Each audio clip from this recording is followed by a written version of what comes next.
औज़ुबिल्लाहिमिनश्शैतानिर्रजीम बिस्मिल्लाहिर्रहमानिर्रहीम अल्लाहुम्मा सल्ली अला मुहम्मद व आलि मुहम्मद। अस्सलाम वालेकुम। कैसे हैं आप सब लोग? यकीनन खैरियत से होंगे। जहाँ रहें शादो आबाद रहें, हंसते मुस्कुराते रहें। खुदा आप सबका हामी नासिर और मददगार हो, आमीन या रब्बुल आलमीन। इसके साथ ही मेरा चैनल जिन्होंने सब्सक्राइब नहीं किया बहन भाइयों, उनसे दरख्वास्त है कि चैनल सब्सक्राइब करें, लाइक करें, शेयर करें, कमेंट्स करें।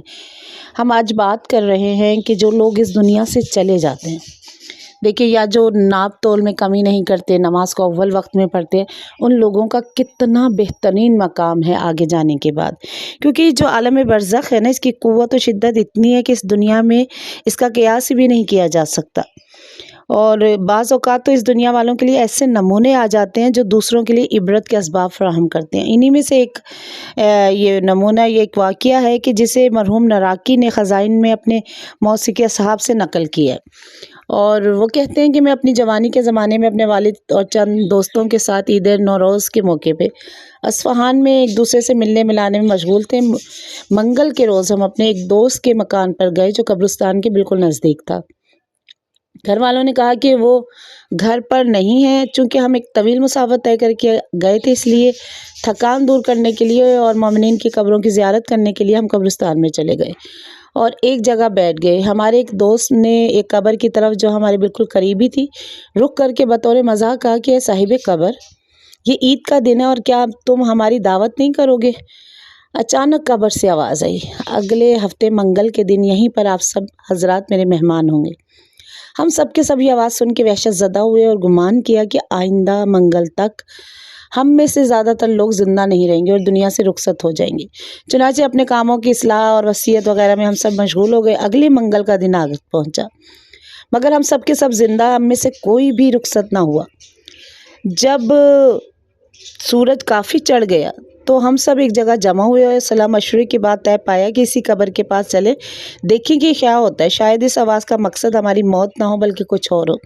हम लोग गए। जिस वक्त हम कब्र के करीब पहुँचे तो हम में से किसी एक ने कहा कि ऐ साहिब कब्र, अपना वादा पूरा करो।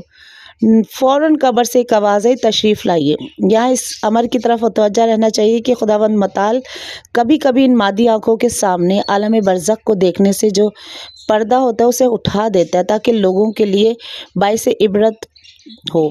अचानक हम क्या देखते हैं कि बड़ा सा हरा भरा पाकीज़ा बाग है और इसमें साफ़ और शफ़ाफ पानी की नहरें जा रही हैं और जितने दरख्त हैं वो सब भी मुख्तलिफ़ किस्म के और हर फसल के मेवों से लदे हुए हैं। इन दरख्तों पे रंग बिरंगों के खुशहाल परिंदे हैं जो नगमा सराई में मशगूल हैं। और इस बाग के वसत में हमने एक खूबसूरत और आलीशान इमारत देखी जो आरस्ता पैरस्ता थी। इस इमारत के तमाम दरीचे बाग की तरह थे और हम इस इमारत में दाखिल हुए तो वहाँ एक नहायत हसीन और जमील शख्स बैठे हुए था और इतने सामने खूबसूरत गुलामों की एक जमात खिदमत के लिए कमर बस्ता थी। जब इस शख्स ने हमें देखा तो ताज़ीमन अपनी जगह से उठ खड़ा हो गया और उज़्र ख्वाही की। इसके बाद इसने अपने अनवाए के इक़साम के मेवे और शीनियाँ और वो चीज़ें जिन्हें दुनिया में हमने कभी ख्वाब में भी नहीं देखा था और ना कभी इनका तसव्वुर कर सकते थे, हमारे सामने पेश की और हमने खाई। काबिल तवज्जो इनका ये जुमला है कि हमने जब इन फलों और दूसरी चीज़ों को खाया तो वो इतने लजीज थे कि हमने ऐसी लज्जत और ऐसा जायका चखा ही नहीं था। दूसरी बात कि हम जितना ही खाते थे सेर नहीं होते थे, यानी और ख्वाहिश बढ़ती जा रही थी। फिर दूसरे अनवाए अक़साम के मेवे, मिठाइयाँ और ग़िज़ाएँ लाई गई जिनके जायके मुख्तलिफ थे। बहरहाल हम सब ने खूब खाया और थोड़ी देर के बाद उठे कि देखें अब इसके बाद क्या सूरत हाल रुनुमा होती है। तो वो शख्स बाग के बाहर तक छोड़ने आया। मेरे वालिद ने रुखसत होने से पहले इस शख्स से पूछा, तुम कौन हो? खुदावंद मताल ने तुम्हें इतने ये शान व शौकत, ये मंजिलत, ये दर्जा आली इनायत फरमाया कि अगर तुम तमाम आलम को मदू करो और मेहमान बनाओ तो बना सकते हो। और ये जगह कौन सी है? इसने कहा, मैं तुम्हारा हम वतन हूँ, मैं फ़लाँ मोहल्ले का फ़लाँ कस्साब हूँ। लोगों ने पूछा, ये दर्जात, ये मकामात तो हासिल होने का क्या सबब है? क्या ऐसा तुमने काम किया है कि तुम्हें ये सब कुछ जो है वो खुदावंद ताल ने तुम्हें अता किया है? तो उसने कहा कि सिर्फ दो सबब हैं। एक ये कि मैंने अपने कारोबार में कभी भी कम फरोशी नहीं की, यानी कीमत से कम सौदा कभी नहीं दिया।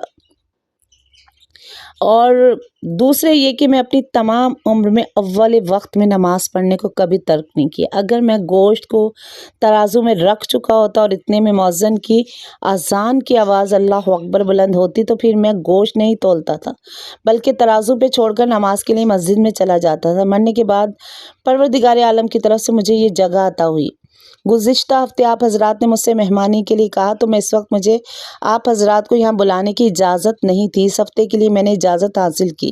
اس کے بعد ہم میں سے ایک شخص نے اپنی مدت عمر کے متعلق سوال کیا تو اس نے سب کو ہمیں جو ہے اپنی باری باری بتایا کہ آپ اتنے سال زندہ رہیں گے، اتنے سال زندہ رہیں گے، اور ہم سب نے پھر اسے خدا حافظ کہا، اور اس نے ہماری بہت زیادہ اس نے عزت و احترام کیا، اور ہم لوگوں نے جو ہی چاہا کہ رخ موڑے اچانک دیکھا کہ ہم اسی قبر کے نزدیک پہلے والی جگہ پہ ہی سب بیٹھے ہوئے ہیں۔ تو ایسا ہوتا ہے کہ جو خداوند تعالی جو اس دنیا میں اس کے مطابق زندگی گزار کر جائے، یا نماز کو اہمیت دے، یا کم فروشی نہ کرے، جیسے آج لوگ بے ایمان ہیں کہ جتنا تولتے ہیں اتنا ہوتا نہیں ہے، تو یہ بے ایمانیاں نہ ہوں تو آج خدا ہم سب کو، کیونکہ ترقی کا راز ہی اسی میں چھپا ہے کہ آپ خدا کے مطابق، احکامات کے مطابق چلیں۔ اور دیکھیے اس کا ہم نے یہ تھوڑا سا نمونہ پیش کیا کہ کتنا اس کو مقام بلند ملا۔ خدا ہم سب کو توفیق دے کہ ہم اس طرح سے زندگی گزار سکیں کہ جیسے ہمارا پروردگار ہم سے چاہتا ہے۔ آمین یا رب العالمین۔ اس کے ساتھ میری ویڈیو پسند آئی ہو تو ضرور لائک، شیئر اور کمنٹس کیجیے گا، اور سبسکرائب کرنا نہ بھولیے گا۔ اسی کے ساتھ اگلی ویڈیو تک کے لیے اللہ حافظ۔